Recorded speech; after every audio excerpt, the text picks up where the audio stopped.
అన్నో అన్నో అన్నో సువార్త చెబుతామన్నా, అన్నో అన్నో అన్నో సువార్త చెబుతామన్నా అన్నా. తిమోతి 2వ పత్రిక 4వ అధ్యాయము 1వ వచనములో దేవుని ఎదుటను సజీవులకును మృతులకును తీర్పు తీర్చు క్రీస్తు యేసు ఎదుటను ఆయన ప్రత్యక్షత తోడు ఆనబెడుతూ ఉన్నాడు. అక్కడ నీవు తిమోతి దయచేసి కల్లిమల్లి మాటలు మాట్లాడొద్దు, వ్యర్థమైన మాటలు మాట్లాడొద్దు. నీ సంఘము ఈ అంత్య దినాలలో దేవుని కొరకు, యేసుక్రీస్తు రాకడ కొరకు శక్తిమంతులుగా నిలబడాలి అంటే నువ్వేం చేయాలంటే అక్కడ 3వ వచనంలో, ఎందుకనగా జనులు హితబోధను సహింపక దురద చెవులు గలవారై తమ స్వకీయ దురాశలకు అనుకూలమైన బోధకులను తమ కొరకు పోగు చేసుకుని సత్యములకు చెవినీయక కల్పనా కథల వైపు తిరుగు కాలము వచ్చును అని మాట్లాడుతూ ఉంటున్నారు. అంటే దీని అర్థం ఏంటి? ఈ రోజుల్లో దేవుని యొక్క రాకడ కొరకు సిద్ధపడాలి. సంఘము ఏదైతే ఉందో దేవుని ఎదుట నిలబడటానికి దానిని నీవు ఖచ్చితమైనటువంటి వాక్యముతో హెచ్చరించి గద్దించి, అదే ఉందా అక్కడ పైన చూస్తే చూడండి, 2వ వచనం చూస్తే, వాక్యమును ప్రకటించుము, సమయమందును అసమయమందును ప్రయాసపడుచు సంపూర్ణమైన దీర్ఘశాంతముతో ఉపదేశించుచు ఖండించుము, గద్దించుము, బుద్ధి చెప్పుము. ఎందుకనగా జనులు హితబోధను ఉంది. అక్కడ ఎట్లంటండి? హితబోధ అనంది. అక్కడ హితబోధ అని పైన 6 ఉంది. పుట్టినోట్లో దాని అర్థం ఏముందో చూడండి, ఆరోగ్యకరమైన బోధన. హల్లెలూయా. మీకు బాగా అర్థం కావాలి, ఆరోగ్యకరమైన బోధ అంటే ఇన్ని రోజులు నువ్వు అనారోగ్యమైన బోధన బోధించావా ఏమో మీకే తెలియాలి. మీరు వినే బోధలు ఈ అంత్య దినానికి, నీ ఆత్మీయ స్థితికి అది ఆరోగ్యకరంగా ఉందా లేదా అనారోగ్యకరంగా ఉందా ఒకసారి నిన్ను నువ్వు పరీక్షించుకోవాలి. ఇక్కడ మనం మృతులను గురించి ధ్యానిస్తూ ఉంటున్నాం. ఎందుకు మృతులు అనేటువంటి పదము పరిశుద్ధ గ్రంథంలో చాలా చోట్ల ఉంది. మృతులలో నీ అద్భుత కార్యములను చూపెదవా అని ఉంది. గత వారం మనం మొదటి రకానికి చెందిన మృతుల గురించి మనం విన్నాం. ఇప్పుడు సమాధులలో ఎముకలలాగా అక్కడ ఉంచబడ్డారు. వారి ఆత్మలు ఎక్కడున్నాయి? కొంతమందివి పాతాళంలో ఉన్నాయి, కొంతమంది పరవయసులో ఉన్నాయి. వీళ్ళు మృతులు, చనిపోయిన వారు, ఇక ఎన్నటికీ భూమికి సంబంధం లేదు అని గత వారం మనం చాలా క్లుప్తంగా విన్నాం. మృతుల గురించి మనం బాగా విన్నాం, ఒక అవగాహన మనకు వచ్చింది. ఈరోజు 2వ కోవకు చెందిన మృతులను గురించి మనం ధ్యానించబోతూ ఉన్నాం. దానిని ధ్యానించబోయే ముందు అసలు 2వ రకమైన మృతులు వారు ఎవరు అని తెలుసుకోవటానికి ముందు పరిస్థితులను మనం ధ్యానించాలి. హల్లెలూయా. అవే అంత్య దినాలు. నా ప్రియమైన దేవుని సంగమా, ఏంటి సార్ యుద్ధం వచ్చేసినంత మాత్రాన అంత్య దినం అంటావా? అసలు అంత్య దినాలు అని బైబిల్లో ఎవరైనా ఎందుకు అంత్య దినాలు ఎలాగుంటాయని ఒక టూకీగా ఎవరైనా వాక్యము బాగా తెలిసిన వారు చెప్పగలుగుతారా? అంత్య దినాలు అంటే యేసయ్య స్వయంగా మాట్లాడుతూ ఉన్నాడు. ఇదిగో ప్రజలారా, నా బిడ్డలారా, అంత్య దినాలు ఎలాగుంటాయంటే నోవాహు దినములలో, ఆ రోజులలో ప్రజలు ఎలాగుండేదో, ఆ రోజు కాలం ఎలాగున్నదో అలాగూ ఉండే కాలం ఒకటి వస్తూ ఉన్నది. అప్పుడు మీరు జాగ్రత్త పడాలి. ఏముంది నోవాహు దినాల్లో? ఏమున్నాయి? జలప్రలయం వచ్చింది. ఎందుకు జలప్రలయం వచ్చింది? బాగా ఆలోచన చేస్తే, బాగా వింటే మీకు అర్థమవుతుంది. భూమిని సృజించిన తరువాత తండ్రి అయిన దేవుడు ప్రజల యొక్క పరిస్థితి, ప్రజల యొక్క మనోభావాలు, వారి యొక్క జీవితము, ఆధ్యాత్మికత, పాపము, పరిశుద్ధత ఇవన్నీ పరీక్షించిన తరువాత ఆయన మనసులో నొచ్చుకున్నాడు. ఏమని? ఆదికాండము 6:13 మనం చూస్తే సమస్త శరీరుల, చూడండి ఒకసారి, సమస్త శరీరుల మూలముగా భూమి బలాత్కారంతో నిండి ఉన్నది కనుక నా సన్నిధిని వారి అంతము వచ్చి ఉన్నది. ఎత్తండి, చాలు ఎత్తండి. సమస్త శరీరుల మూలముగా భూమి దేంతో నింపబడింది? బలాత్కారముతో నింపబడి ఉన్నది. కాబట్టి వారి యొద్దకు ఏమొచ్చిందంట? ఆయన అంతం వచ్చింది ఆ రోజుల్లో. అప్పుడు చెప్పాడు నోవాహు, నాయనా నోవాహు, నువ్వు లేచి ఈ ప్రజలను హెచ్చరిస్తూ, ఇదిగో నేను నీకు చెప్పేటువంటి ఒక ఓడను నువ్వు తయారు చేయాలా, పెద్ద నావను నువ్వు తయారు చేయాలా కదా. ఈరోజు ఉదయం నేను వాక్యం ధ్యానిస్తూ ఉంటే దేవుడు మంచి ఆలోచన ఇచ్చాడు. నా ప్రియమైన దేవుని సంగమా, రాకడనే రైలు బండి గురించి పడుకున్నాం. ఇప్పుడు నోవాహు ఓడల గురించి మాట్లాడుతూ ఉన్నాం. ఎంతమంది ఇక్కడ రక్షించబడ్డారు? ఎంతమంది రక్షించబడ్డారు? నేను అడిగిన దానికి జవాబు, ఎంతమంది రక్షించబడ్డారు? ఏం దానికి కూడా భయపడతారా? ఎంతమంది రక్షించబడ్డారు?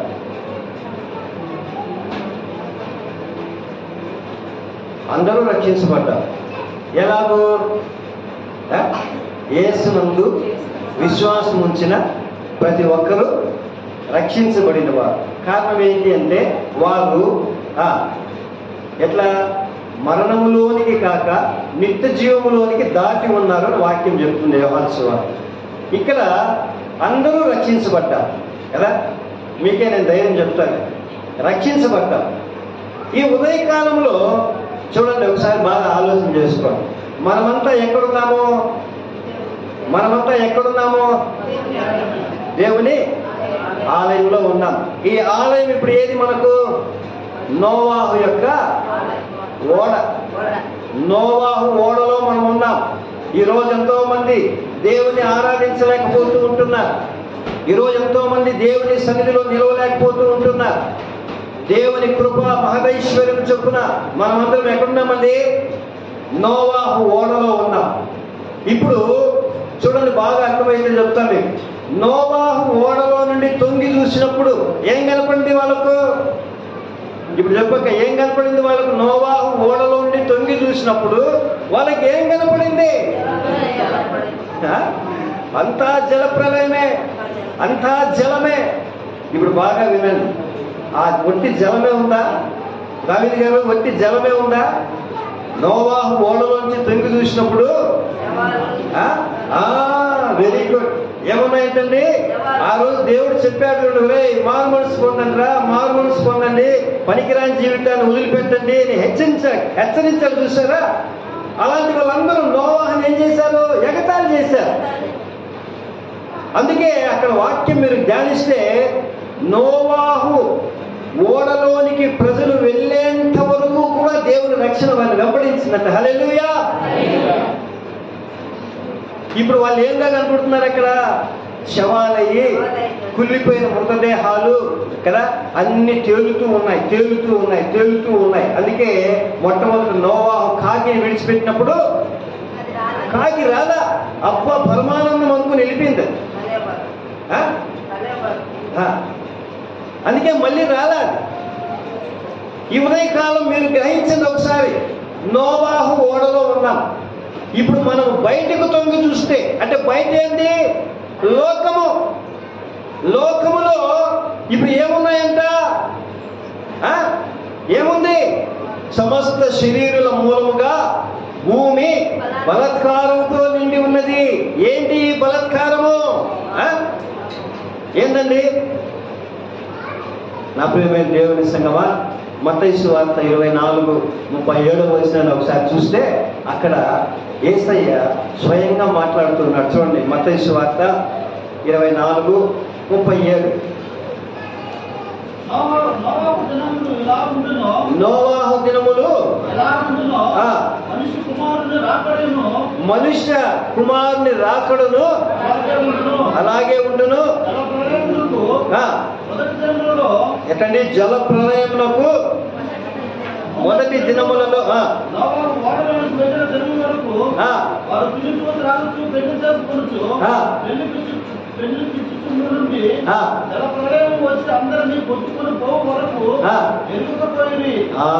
చూసారా ఎట్లంటే నోవాహు ఓడలోనికి వెళ్ళేంత వరకు కూడా దేవుని కృప వారిని వెంబడించింది.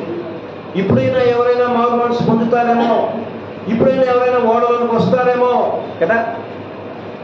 ఆ రోజుల్లో ఎలాగుందో ఈ రోజుల్లో కూడా అలాగే ఉన్నది. యుద్ధాల కథ పక్కన పెట్టండి. యేసయ్య చెప్పాడు, యుద్ధములు సంభవించినప్పుడు భయపడద్దండి, కలవరపడద్దండి.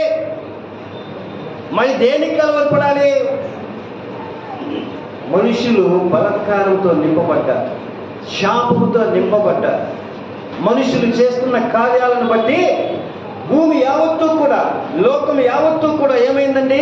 శాపముతో నింపబడింది.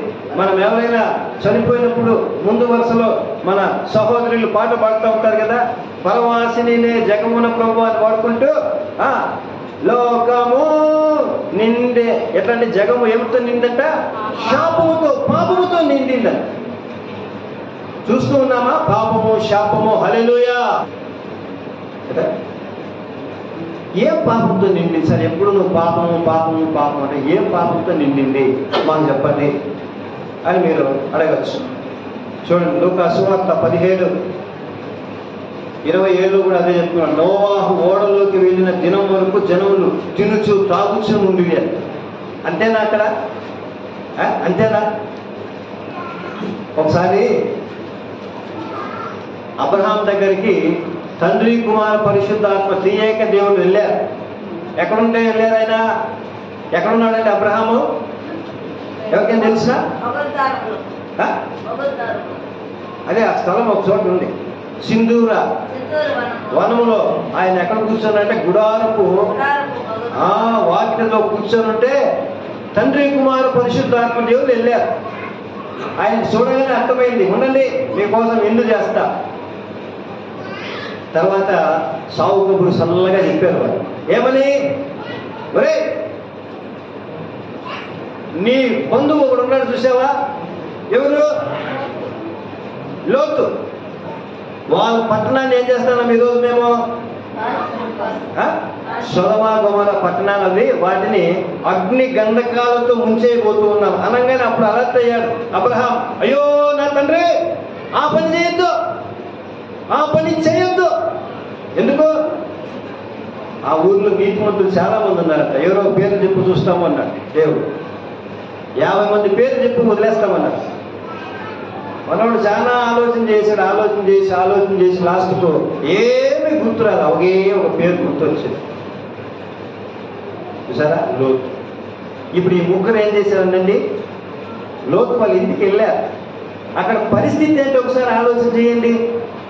నోవాహు దినాలలో ఎలా ఉందో పరిస్థితి వాక్యం మనకు తెలియజేస్తాం.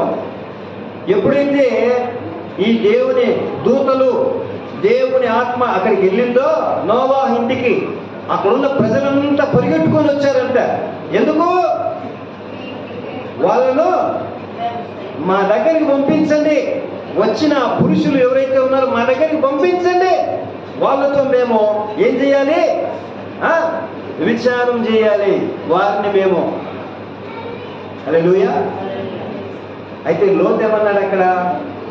బాగా ఆలోచించి, లోతు ఏమన్నాడు అక్కడ? నాకు యవ్వనస్తులైన కుమార్తెలు ఉన్నారు, వారిని మీ దగ్గరికి పంపిస్తా కదా. వాక్యం కొన్నిసార్లు కఠినంగా ఉంటారు వినటానికి. అయితే వాస్తవం ఇదే, వినాలి, మనం తెలుసుకోవాలి. ప్రజలు ఏమన్నారు అక్కడ? కాదు, వాళ్ళే మాకు కావాలి అంటే వాళ్ళు ఎవరండి? అక్కడ పురుష సంయోగులుగా మారిపోయారు ఆ రోజుల్లో. పురుష సంయోగులు. చూసారా? పౌలు ఏమంటున్నాడు అక్కడ? ఆయన పత్రిక రాస్తూ కొరంథీయులకు రాస్తూ ఏమంటున్నాడు? పురుష సంయోగులను, పరలో గత వారం రమేష్ చదివాడు అక్కడ, తాగుబోతులను దేవుని రాజ్యమునకు వారసులు కాలేరు. ఈ దినాల్లో కూడా అలాగ ఉన్నాయి అని వాక్యం తెలియజేస్తూ, ఎస్, సాతానుడు విజృంభిస్తూ ఉంటున్నాడు. ఎంత దినాలలో వాళ్ళ పని ఏంటి? ఓడలో ఉన్న మనలను ఇప్పుడు వాళ్ళ పని ఏంటి? బయటికి తీసుకొని వెళ్ళిపోవాలి, కుళ్ళిపోయిన శవాల మధ్యలో పడవేయాలి, వీళ్ళను మృతులుగా చేయాలా, వీళ్ళని చంపేయాలా. ఎలాగ చంపేయాలా? వీళ్ళుంటే ఆత్మీయంగా చంపేయటమే, దేవుని నుండి దూరముగా తీసుకొని వెళ్ళిపోవటమే రెండవ రకమైనటువంటి మృతుల యొక్క పరిస్థితి. హల్లెలూయా, హల్లెలూయా కదా. నా ప్రియమైన దేవుని సంగమా, అసలు ఓడలో ఉన్న మనం కూడా ఒకసారి చనిపోతూ ఉన్నాం. ఎలాగా? ఆత్మీయంగా చనిపోతూ ఉన్నాం. ఈ 8 దినాల్లో దేవుని ఉద్దేశం ఏంటో తెలుసా? క్రీస్తు యొక్క రక్షణను అనుభవించిన మనము దేవుని ఎదుట సజీవులుగా మనం ఉండాలి. ఇందాక సహోదరి చదివింది, ఎస్తేర్ చదివిందమ్మా, తిమోతికి రాసిన 2వ పత్రిక 4లో ఎట్లండి? మృతులకును సజీవులకును తీర్పు తీర్చే యేసయ్య ఎదుట ఈరోజు సంఘం ఉంది. ఈ సంఘములో ఎవరు మృతులు, ఎవరు సజీవులు, ఆయన తీర్పు తీర్చబోతూ ఉంటున్నాడు కదా. అందుకు ఇందులో నా బాధ్యత ఏంటి? ఇప్పుడు నేను తిమోతిని. ఎవరండి? నేను తిమోతిని. తిమోతికి పౌలు హెచ్చరిస్తూ ఉన్నాడు, ఓ తిమోతి, గద్దించు, హెచ్చరించు, ఖండించు, వాక్యమును బోధించు, శ్రమపడద్దు, భయపడద్దు, వాక్యం ఉన్నది ఉన్నట్లు బోధించు. ఎందుకో తెలుసా? అపవాది వాళ్ళను ప్రతినిత్యం వెంబడిస్తూ ఉన్నాడు. ఈ రోజుల్లో మానవులు ఎందుకు పాపంలో భయంకరంగా పడిపోతూ ఉన్నారు? కారణం ఏమిటి కదా? అపవాది వెంబడిస్తూ ఉన్నాడు. ఇప్పుడు భక్తులుగా ఉన్న మనము, విశ్వాసులుగా నీతిమంతులుగా ఉన్న మనకు దేవుడు కొన్ని ఆయుధాలు ఇచ్చాడు. చెప్తారా ఆయుధాలు ఏంటో? అవి పరిశుద్ధత, ప్రార్థన, చదువు, ఇంకా చెప్పండి కదా. ప్రార్థన, వాక్యము, పరిశుద్ధత, ఇవన్నీ కొన్ని మనకు ఏం చేశాడంట? ఎఫెసీలకు 12వ అధ్యాయం 6వ వచనం చూస్తే అక్కడ కవచమే ఉంది, ఆయుధాలు అవి. అదే సమయంలో అపవాది కూడా, సాతాను కూడా కొన్ని ఆయుధాలు కలిగి ఉన్నాడండి. హల్లెలూయా. చెప్తారు ఎవరైనా సాతాను యొక్క ఆయుధాలు ఏంటివో? తెలిసింటే చెప్పొచ్చు ధైర్యంగా. Make choice. సాతాను యొక్క ఆయుధములు ఏవి?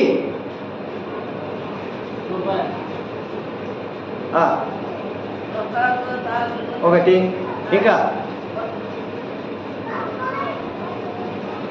చూడండి వాక్యం చూడండి. గలతీయులకు రాసిన పత్రిక 5వ అధ్యాయము. గలతీయులకు రాసిన పత్రిక 5వ అధ్యాయము, అందులో ఉన్నటువంటి ఉండని చెప్తా. 19వ వచనాన్ని చదువుదాం. ఒకరు శరీర కార్యములు స్పష్టమై ఉన్నవి, అవేవనగా జారత్వము, అపవిత్రత, కాముకత్వం. చాలు. చూడండి, జాగ్రత్తగా వినండి. సాతాను నిన్ను వెంబడిస్తూ ఉన్నాడంటే నువ్వు స్తోత్రం ప్రభువా అన్నంత మాత్రాన వాడు నిన్ను విడిచిపెట్టడు.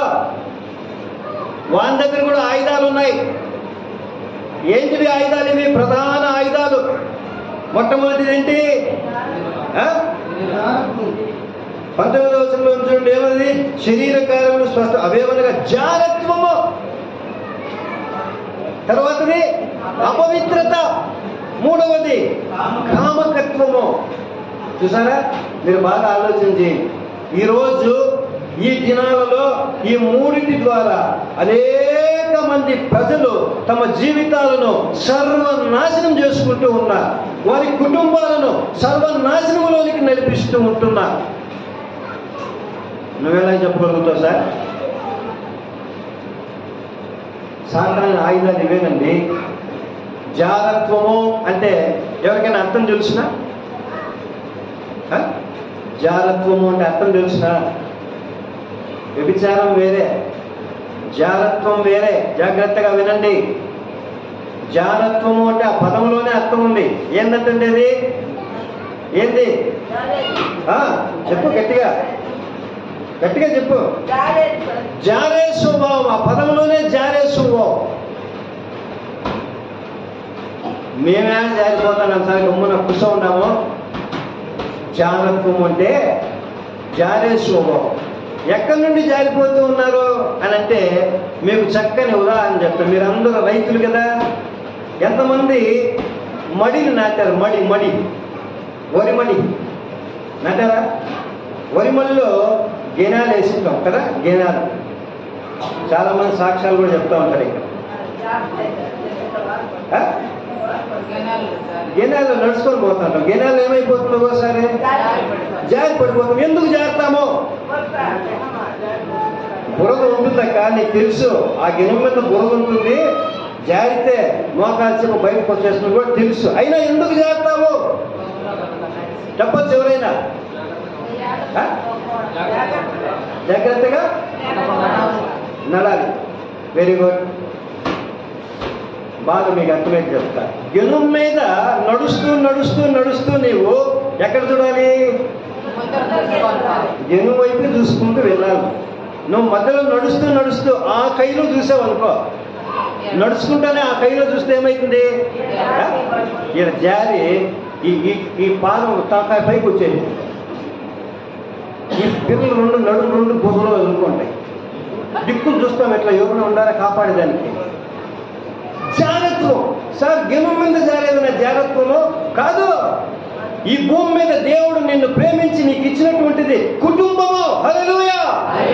కుటుంబము, జీవితము, ఇవన్నీ నిన్ను ప్రేమించి దేవుడు ఇచ్చినవి. ఈ కుటుంబంలో నుండి నీవు అనగా ఈ కుటుంబం ఎటువంటిది? ఒక గెలువు లాంటిది. ఈ చివరి నుండి ఆ చివరి వరకు నీ కుటుంబాన్ని, నిన్ను, నీవు, నీ బిడ్డలను నువ్వేం చేయాలి? నీ భార్యను, నీ భర్తను క్షేమముగా గెలువు అటువైపు నువ్వు తీసుకొని వెళ్ళాలి. అయితే నీ ప్రయాస ఏమైపోతుంది? మధ్యలో దిక్కులు చూసినప్పుడు జారిపోతావు. భర్త జీవితాంతము తన భార్యతో చచ్చేంత వరకు నేను నీతో కాపురం చేస్తానని పెళ్లిలో ప్రమాణం చేశాడు. 10వ తేదీ మన శరణుగా ప్రమాణం చేయబోతున్నాడు. హల్లెలూయా. మా వాళ్ళకి సంతోషం పొంగిపోతాను. పరాయికే ఎక్కించాడు లైఫ్లో.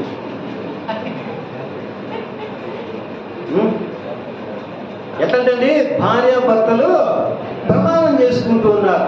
మరణమే నన్ను సంధించిన, రోగమే నాకు వచ్చిన, కష్టమే నాకు వచ్చిన, వ్యాధి అందును, రోగమందును, మరణమందును నీతో నేను ఏమై ఉంటానంట? పాలిభాగస్తుడై చచ్చేంత వరకు నీ చేయి పట్టుకొని నీతో నేను కాపురం కొనసాగిస్తాను, జీవిస్తానని వాగ్దానం చేస్తున్నాం ఇక్కడ. హల్లెలూయా. ఇప్పుడు మధ్యలో ఏమైపోయింది? ఈ గెలుగులో నడుస్తూ నడుస్తూ నడుస్తూ నడుస్తూ వాడు ఒక చక్కని అమ్మాయిని చూశాడండి. ఎట్లండి? అమ్మాయిని చూస్తే ఇప్పుడు పరిస్థితి ఏమైంది? చెప్పాలి గట్టిగా. వాక్యం అదే. ఇట్లాంటి వాక్యాలు చెప్తే మనకు చాలా కోపం వస్తుంది. ఏంది సార్ ఎప్పుడు చూసినా నువ్వు ఆశీర్వాదం అని చెప్పాను అనుకోండి, అబ్బా దేవుడా ఎట్లంట దురుసులకు హాయిగా ఉంటుంది. కొంతమందిని ఏర్పాటు చేసుకుంటాను ఇట్లా కథలు చెప్పేదానికి. అది అందుకే మొదలు చెప్పాను. జారిపోతూ ఉన్నాడు వాడు. హల్లెలూయా. ఒకడేనా? పురుషుడు ఒకడేనా? స్త్రీలు ఏం చేస్తూ ఉన్నారు? వాళ్ళు కూడా. అది దరిద్రమేమి? వాక్యం ఏం చెప్పింది తెలుసునా? జారత్వం అంటే మీరు ఎవరైనా కానీ ఇంటికి వెళ్ళి గూగుల్లో సెర్చ్ చేయండి. What is the meaning of జారత్వం ఇన్ తెలుగు అని కొట్టండి. ఈ రోజంతా చదవచ్చు దాని అర్థాలు. చూసారా? జారిపోతూ ఉన్నాం. కుటుంబ జీవితం నుండి జారిపోతూ ఉన్నాం. ఆధ్యాత్మిక జీవితం నుండి జారిపోతూ ఉన్నాం. ఎంత దౌర్భాగ్యం అండి! ఈరోజు పెళ్ళైన మగవానితో పెళ్లిగాని అమ్మాయిలు లేచిపోతూ ఉన్నారు. జారత్వము. పెళ్ళైన స్త్రీతో పెళ్లిగాని పురుషులు ఏం చేస్తూ ఉన్నారు? జారిపోతూ ఉన్నారు. అందుకే మనుష్యులు, వాక్యం ఏం చెప్పింది ఇక్కడ? సమస్త శరీర మూలముగా భూమి మీద బలత్కారం నింపబడింది. ఈ పనులు చేస్తూ ఉంటే శాపము భూమి మీద నింపబడిందంట. అసలు క్రైస్తవునిగా నీ బాధ్యత దేవుడు నీకు ఏం చెప్పారండి? ఇవ్వండి సామెతల గ్రంథము, ఒకసారి దయచేసి ఇవ్వండి సామెతల గ్రంథము 6వ అధ్యాయము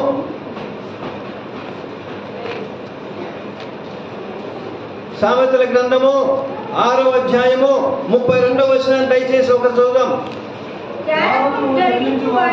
ఎత్తండి. ఒకరు జారత్వము జరిగించువాడు బుద్ధిశూన్యుడు. ఎత్తండి. జారత్వము చేయువాడు బుద్ధిహీనుడు, వాడు స్వనాశనమును కోరుకుని వాడే ఉంది. సార్, ఏం జారత్వం చేస్తూ ఉన్నాడు సార్?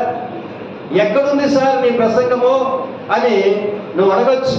అదిగో పక్కలోకి రండి, పక్క పేజీలోకి రండి. 5వ అధ్యాయము ఇప్పుడు చదవండి. 15వ వచనాన్ని చదవండి. సామెతలు 5:15. ఒక్కరు దయచేసి లేండి, నేను చదువుతా.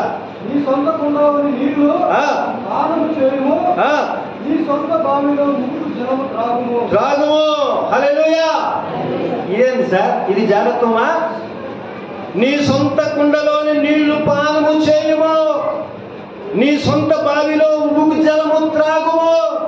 ఏంటి దాని అర్థము? నీ సొంత కుండ.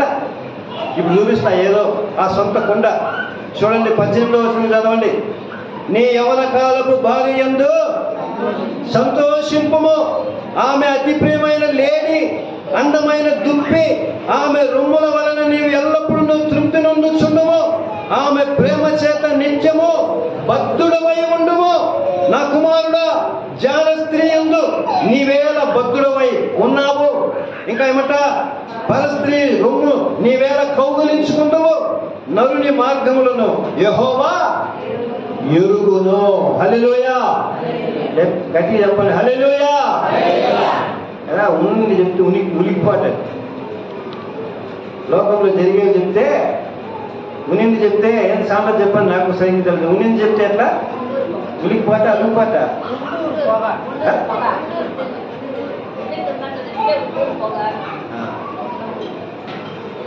ఉనింది ఉన్నట్టు చెప్తే ఉలికిపోతాడు. ఏదో అది మీకే కదా కదా. గుండూరికి పొగ. చూసారా? ఉనింది ఉన్నట్టు చెప్తే బాధ. మా పాస్టరు ప్రసంగం చేయమంటే ప్రసంగమే. బైబిల్లో లేని మాట చెప్తున్నారా? నేను ఏం చెప్తున్నాడు? సొలొమోను మనందరి కోసం సొలొమోను బలి అయ్యాడు. తెలుసున్నా నీకు ఒక విషయం? సొలొమోను బలి అయ్యాడు మనందరి కోసం. ఎట్లా బలి అయ్యాడు? వద్దురా నాయనా, నువ్వు నా దీవెన నీకు ఇస్తా, నా ఐశ్వర్యం నీకు ఇస్తా. దేవుడు మాట్లాడాడు సొలొమోనుతో. సొలొమోను ఏం చేసి పిచ్చెక్కిపోయింది సొలొమోని. 1000 మందిని చూసారా? గత దినాల్లో మీకు చెప్పేది. 1000 మంది పెళ్ళాలతో ఏగినోడు ఎట్లుంటే వాళ్ళు బుర్ర ఎట్లుంటుందో ఒకసారి ఆలోచన చేసుకోండి. మెదుడు కుళ్ళిపోయి పాసిపోయి ఏమేమి అన్నీ అయిపోయింటాయి. అందుకే ప్రసంగి గ్రంథంలోకి వచ్చినప్పుడు చెప్తున్నాడు స్టార్టింగ్లో ఏమని, ఒరే నయన్లారా అంతా వ్యర్థమే రే, ఏం లేదు రే, లే ఏమి లేదే అని చెప్పి వింటాడు ఆ రోజు. హల్లెలూయా. సొలొమోను చెప్తూ ఉన్నాడు ఇక్కడ, జాగ్రత్తను వద్దు. ఏమంట? నీ యవన కాలపు భార్యను సంతోషించుము. చూడ 19వ వచనంలో ఆమె ప్రేమ చేత నిత్యము బద్ధుడవై ఉండుము. ఇది చేస్తూ ఉన్నామా? మనం ఎక్కడున్న వారము? క్రీస్తు సంఘములో ఉన్నాం. క్రీస్తు సంఘములో ఏముంది? క్రీస్తు జీవం ఉంది. ఈ జీవాన్ని విడిచిపెట్టి ఇప్పుడు మనం ఏమైపోతూ ఉన్నామో మృతులైపోతూ ఉన్నామంట. అందుకే మృతులలో నీ కార్యములు తెలియనవునా తెలియజేస్తూ ఉన్నారు. ఎంతమంది జారిపోతూ ఉన్నారు పురుషులు. ఒకసారి ఈ ఉదయకాలం పరిశుద్ధాత్మ దేవుడి మిమ్మల్ని ఖచ్చితంగా ఖండించి ప్రశ్నిస్తూ ఉన్నాడు. ఎక్కడ జారిపోతూ ఉన్నారు? మీ మిమ్మల్ని బట్టి మీ కుటుంబంలో ఏమొచ్చిందండి? అంతము సమీపించి ఉన్నది, శాపము సమీపించి ఉన్నది, దుర్మార్గత సమీపించి ఉన్నది. సార్ ఇది అన్యాయం కదా సార్, నువ్వు మగోడై ఉండుకొని మగోళ్ళను హింసిస్తావా, మగోళ్ళ గురించి మాట్లాడతావా అని మా వాళ్ళకి ఇప్పుడు పాపము ఊపిరి ఎగదొలుకొని వస్తాం. హల్లెలూయా. 19వ అధ్యాయము, ఈ యొక్క 5వ అధ్యాయం 19వ వచనం చూస్తే 20 చూడండి,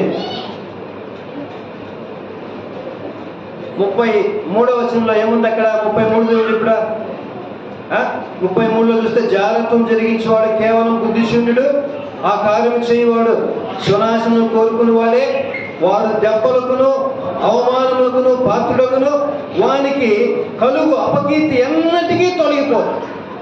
ఈరోజు జాగ్రత్తం చేసిన పురుషుడు భార్యను విడిచిపెట్టి ఇంకొక దానితో జీవిస్తూ ఉన్నాడు అనేటువంటి మాట ఇంపుగా ఉంటుందా వినటానికి? చెప్పండి, సొంపుగా ఉంటుందా? దారిలో పోతా ఉన్నాడు అనుకో, ఒక యాక్టే చెప్తుంది, పోతాను చూడు, ఎంతమంది వచ్చిన పట్లలో 5 మంది, బాగుందే మాట వినేదానికి. జాగ్రత్తం. సాతాను యొక్క ప్రధాన ఆయుధము జాగ్రత్త. అందుకే యోహాను పత్రికలోనికి వెళ్ళినప్పుడు యోహాను దాన్ని కొంచెం మాడిఫై చేసి చెప్పాడు. ఏమని? యోహాను 2వ పత్రిక 2వ అధ్యాయంలో చూస్తే 15, 17 వచనాలు చూస్తే, లోకములో ఉన్నవన్నీ శరీరాశ, నేత్రాశ, జీవపు డంబము అని చెబుతున్నాడు. ఇవి ప్రధాన ఆయుధాలు అనేవి సాతానువే. నా ప్రియమైన దేవుని సంగమా, ఎంతమందికి మాటలు అర్థమవుతున్నాయి? ఈ ఆయుధాన్ని పట్టుకొని నీ దగ్గరకు వస్తూ ఉన్నాడు. జాగ్రత్త. ఇంకా ఈ 3 ఆయుధాలు మనం ధ్యానిస్తాం. మృతులు అన్నంత మాత్రాన సులభంగా చెప్పేది కాదు. నువ్వు చచ్చిపోయినావు అని. ఎందుకు చచ్చిపోయినావు? ఎట్లంటండి? పౌలు ఏం చెప్తున్నాడు అక్కడ? ఆరోగ్యకరమైన బోధ అంట. ఆరోగ్యకరమైన బోధ. మీరు బాగా ఆరోగ్యంగా జ్వరం వచ్చింది అనుకోండి, బాగుంటుంది, సలమే బాగుంటే జ్వరం వచ్చింది. జ్వరం వచ్చినప్పుడు డాక్టర్ మందు ఇస్తాడు. మా వానికి నిన్న మొన్న ఈ వారంతో దగ్గు అని, వానికి డాక్టర్ దానికి రాయించాడు. తాగరా అంటే నాకు వద్దు అంటాడు. ఏంటంటే కటికి చేదు అంట. ఇప్పుడు ఆ చేదు మింగితేనే కదా వానికి దగ్గు బాగయ్యేది. అందుకే ఆరోగ్యకరమైన బోధ ఎప్పుడైతే నీ లోపలికి వెళుతుందో నీలో ఉన్న పాపరోగం ఏమైపోతుంది? స్వస్థపరచబడుతుంది. హల్లెలూయా, హల్లెలూయా. ఇప్పుడు చూడండి, పురుషులు కదా. ఇప్పుడు ఇంకో మాట చదవండి.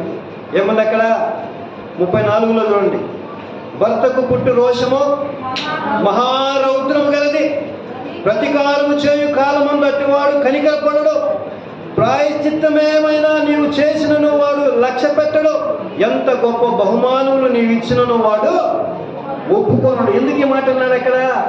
ఇప్పుడు స్త్రీ జారిపోయింది అనుకో, భర్తను విడిచిపెట్టి బిడ్డలను విడిచిపెట్టి జారిపోయి ఇంకొకటి వెళ్ళిపోయింది అనుకో, పురుషుడు మామూలుగా ఉంటాడా?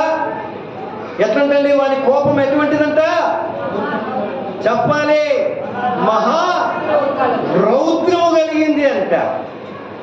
ఆ సమయంలో వాడు ఏం చేస్తాడో మనకి తెలియదు. చూడలేదా మనం న్యూస్లో? వార్తలు వినలేదా? ఏం చేశాడంట? తలకాయలు నరికేసిన వాళ్ళు చాలా మంది ఉంటారు, కనుగుడ్లు బీకేసిన వాళ్ళు ఉండాలి. ఏంటంటే నా భార్య ఇంకొంత జారిపోతాం. వానికి కృపాదం ఎటువంటిదా? మహారౌద్రం కలిగిందని. వాడిని మెప్పించడానికి అధికారి కళ్ళబొల్లి మాట చెప్పినా వాడు వినే స్థితిలో ఉండడు. నువ్వు అతి గొప్ప బహుమానాలు ఇచ్చినా వాడు వినడు. ఎందుకో? వానికి భార్య అంటే అంత గొప్ప ప్రేమ, మమకారం. కాబట్టి ఇద్దరిని హెచ్చరిస్తూ ఉన్నాడు సొలొమోను ఇక్కడ. జాగ్రత్తము, ఇది సాతాను యొక్క ప్రధాన ఆయుధము. జాగ్రత్తగా ఉండండి. ఈ అంత్య దినాలలో ఈ ఆయుధము చేత పట్టబడితే మీరేమైపోతారండి? మృతులైపోతారు, చచ్చిపోతారు. కాబట్టి చచ్చిపోయినప్పుడు దేవుని అద్భుత కార్యాలు మీ వైపు ఎప్పుడు కూడా జరగవు. హల్లెలూయా, గట్టిగా హల్లెలూయా. నా ప్రియమైన దేవుని సంగమా, ఇటువంటి హీన స్థితి, ఇటువంటి దరిద్ర స్థితి మన సంఘంలో ఉంటే, స్త్రీ కావచ్చు, పురుషుడు కావచ్చు, ఇటువంటి దరిద్ర స్థితిలో ఉంటే దయచేసి బయటకు వచ్చి, మీరున్నది నోవాహు గోడ, రాకడనే రైలు బండి. దయచేసి లోకంలో మీరు తొంగి చూస్తే అక్కడంతా శవాలు కుళ్ళిపోయినాయి. వాటి మధ్యలోకి వెళ్ళిపోతే కింద 3 భాగాలు ఉన్నాయి. ఇవి వీలైతే ధ్యానిస్తాం, మొత్తం ధ్యానించాలి. పరిశుద్ధాత్మ దేవుడించిన తలంపులన్నీ మీ ముందర నేను పెట్టాలి, నా బాధ్యత. ఎప్పుడైతే మృతులుగా మనం చచ్చిపోతామో, 2వ భాగం ఏముంది? సమాధి అనుంది. 3వ భాగం ఏముంది? నాశన కూపము అనుంది. ఏమి నాశన కూపము, ఏమి సమాధి తెలుసుకోవాలి కదా. దయచేసి ధ్యానిస్తాం. ఈ ఉదయకాలము ఏం ధ్యానించామో, 2వ కోవలో మృతులు దగ్గరకు వచ్చాం. ఈ మృతులు ఎందుకు మృతి చెందుతూ ఉన్నారు, ఎందుకు చనిపోతూ ఉన్నారు, ఈ అంత్య దినాలలో దేవుని ఉగ్రత ఎందుకు వస్తూ ఉంటుంది మన మీదికి, మనము జాగ్రత్తగా ధ్యానించాం. మనం ఈ యొక్క ఒరవడిలో సాతాను యొక్క పాత్ర ఏంది ఎప్పుడు ఆలోచన చేస్తాం. దేవుని కృప, దేవుని కృప, దేవుని కృప. దేవుని కృప ఉందండి. అదే సమయంలో వాని గురించి, శత్రువు గురించి కూడా తెలుసుకోవాలి. మనము శత్రువు దగ్గర ఎలాంటి ఆయుధాలు ఉన్నాయి, శత్రువు దగ్గర ఎటువంటి ఆలోచన ఉంది, శత్రువు దగ్గర నిన్ను చంపడానికి ఎలాంటి కుయుక్తులు ఉన్నాయి తెలుసుకోవాలి. నువ్వు తెలియకుండా అనవసరంగా శత్రువు దగ్గరికి వెళితే మాత్రం చాలా ప్రమాదం అండి. నేను ప్రార్థన చేస్తే సాతాను వెళ్ళిపోతాడని మీరు అనుకోవచ్చు. యేసు ప్రభు ఆ రోజు మత్తయి సువార్త 5లో మనం చూస్తే ఏముంది? అపవాది చేత శోధించబడడానికి అరణ్యంలో కొనిపోబడ్డాడు. సాతానుగా వెళ్ళిపో అనగానే వాడేమైపోయాడు? అక్కడ వెళ్ళిపోయాడు. ఊరికే ఉత్తుగానే వెళ్ళిపోయాడు వాడు. యేసయ్య పరిశుద్ధుడు కనుక వాడిని గద్దించగానే వాడు వెళ్ళిపోయాడు. నువ్వు గద్దిస్తే వెళ్ళిపోతాడు వాడు? అలా గట్టిగా వాక్యంతో గద్దించడే. పరిశుద్ధత ఆయనలో ఉంది కాబట్టి వాక్యం ద్వారా గద్దించాడు వాడు. నువ్వు ప్రార్థన చేస్తా ఉన్నాను కదా, వెళ్ళిపో సాతాను అంటే వెళ్ళిపోతాడు వాడు. నీలో మొట్టమొదటి ఏం కావాలి? పరిశుద్ధత కావాలి. నీలో క్రియలు కావాలి. పరిశుద్ధత లేకుండా ఎవడును ప్రభువును చూడడం అంటున్నాడు పౌలు. క్రియలు లేకుండా అపవాదిని గద్దిస్తే స్కేవా అని ఒకడు ఉన్నాడు. తెలిసిన ఎవరికైనా? స్కేవా. ఈ శిష్యులందరూ వెళ్ళి అక్కడున్న దయ్యాలను వెలగొడుతున్నారట. ఏమని? యేసు నామములో ఈ దయ్యమా వీళ్ళలోంచి వెళ్ళిపో అంటే అన్ని పారిపోతూ ఉన్నాయి. అయితే ఈ స్కేవా అనేవాడు వాని కుమారులు చూశారంట ఈ సమయం. అరే భలే ఉంది, ఇదేందో, ఇది ఒక వ్యాపారంగా పెట్టుకుంటే మనకు బాగా డబ్బులు వస్తాయి కదా అని అనుకున్నారంట. అనుకొని వాడు కూడా వెళ్ళాడు. ఏమని? దయ్యం పట్టిన దగ్గరికి వెళ్ళి వాడు అన్నాడు, యేసు నామములో దయ్యమా అన్నాడంట. దయ్యం వెళ్ళిపోయిందా? ఎవరికైనా తెలిసిందే చెప్పండి. అది దయ్యం వెళ్ళిపోయిందా? చూసావా? ఆ దయ్యం అడిగింది, రే స్కేవా, స్కేవా రారా, నన్ను బొమ్మంటావా? జుట్టు పట్టుకుని ఉంటాను, జుట్టు పట్టుకొని రారా ఇక్కడ, ఎవరు నువ్వు అని అడిగింది. ఏసునామంలో పో అని అంట. పోయినారు. ఏసు తెలుసు నాకు, పౌలు తెలుసు నాకు, నీ పుట్టుపూర్వకాలని నాకు తెలుసు. నువ్వు ఎవరు చెప్పు ఏం చేసి తెలుసునా? ఈడ్చి గుద్దిందంట మూతి మీద. గుద్దితే 5 మంది కుమారులు పాపం బట్టల గిట్లన్నీ సినిగిపోయి చింపిరి చుట్టేసుకొని ఎన్నో పరుగు ఊరు వదిలి పరిగెత్తారు. దానికి పోయి గుండె కింద కూర్చొని చూసుకుని ఇది దెయ్యం తన్నిండారా, ఇది దెయ్యం కొరికిండారా, ఇది దెయ్యం కొరికిండారా అని చూసుకుంటున్నారు. జాగ్రత్త. నువ్వు అనుకుంటున్నావేమో సాతానుని ఎదిరించడమో చాలా సులభం బ్రదర్. మంచి ఆరాధన, యేసయ్యా అని ఆరాధిస్తే వెళ్ళిపోతాడు బ్రదర్. నెవర్. నేను పరిశుద్ధుడనై ఉన్నాను, మీరు పరిశుద్ధులై ఉండండి. అప్పుడే మీ యొద్ద నుండి అపవాది ఏం చేస్తాడంట? యేసయ్యకు పేతురు అంటున్నాడు అదే, ఏమని? అపవాదిని యాకోబు అపవాదిని ఎదిరించండి, గద్దించండి, వాడు మీ యొద్ద నుండి దూరంగా పారిపోతాడు. ఎప్పుడు? దేవుని ఎదుట మీరు దీన మనస్కులై ఆయనకు లోబడినప్పుడు. ఏంటి లోబడేదంటే? ప్రార్థన చేస్తే లోబడేదా? వాక్యం వింటే లోబడేదా? ఇందాక విన్నాం చూసావా? సాతానుని యొక్క ఆయుధాలకు నువ్వు బలి కావడం. జారత్వము, కాముకత్వము, ఇంకా అపవిత్రత, ఈ మూడు నీలో ఉంటే నువ్వెప్పుడు కూడా అపవాదిని ఎదిరించు.